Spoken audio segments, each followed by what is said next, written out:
समापन तो उस दिन होगा जिस दिन हम समाप्त होंगे। उससे पहले कोई चीज की शुरुआत होती, समापन तो अंत में होती है।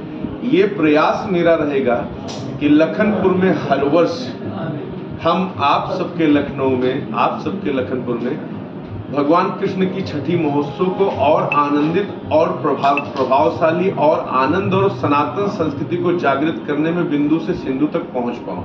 तो आप अगर सारे मीडिया कर्मी हमारे साथ हो जाएंगे और सब लोग ऐसे सहयोग करेंगे तो एक दिन हम सब लोग मिलके महाराष्ट्र मुंबई में जुहू चौपाटी में बैठ के समुद्र आरती कर रहे होंगे, जिसमें हमारे इस प्रदेश उत्तम प्रदेश उत्तर प्रदेश में बैठ के मैंने इसलिए निर्णय लिया कि इससे उत्तम प्रदेश भारत में कहीं नहीं है।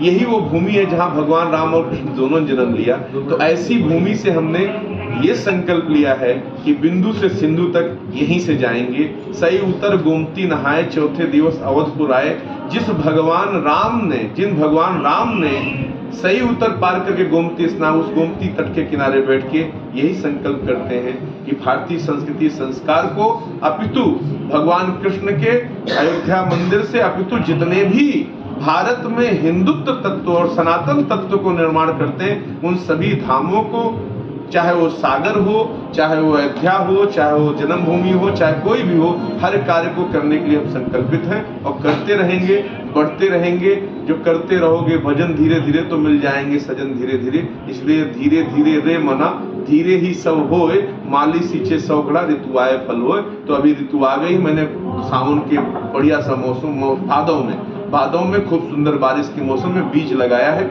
ये बीज फल देगा। तो आप सबको यही कहना चाहता हूँ कि देशवासी और लखनऊ वासी अभी तो सभी लोग अपने घर में छठी मनाइए, अपने बच्चों को संस्कार दीजिए ताकि ओल्ड एज होम बंद हो जाए, ताकि ये जितने भी संस्थाएं, जितनी भी चीजें ओल्ड एज होम को सपोर्ट करती हैं, मैं इसलिए निवेदन करूंगा कि उनके बच्चों को संस्कार दीजिए। ओल्ड एज में माँ बाप जब जाते हैं तो मर जाते हैं, तो वो ओल्ड एज होम में जाने की बहादुरी नहीं है। तो आपका बेटा IAS हो या PCS हो या ब्यूरोक्रेट हो या नेता हो या मंत्री हो, वो सबसे पहले माँ बाप प्रथम धर्म है, उनका निर्वाह करिए। इसलिए छठी मनाइए, भगवान कृष्ण की तरह आप भी सेवा कर पाएंगे, भगवान राम की तरह आप मर्यादा कर पाएंगे, यही कहना चाहिए। महाराज जी, जिस तरह से श्री कृष्ण जी की गोपियां उनके लिए ललायत रहती थी, आज जो उत्सव हो रहा था यहाँ पर भी तमाम महिलाएं थी एकदम इस पूरे उत्सव में उसी अंदाज में दिखी।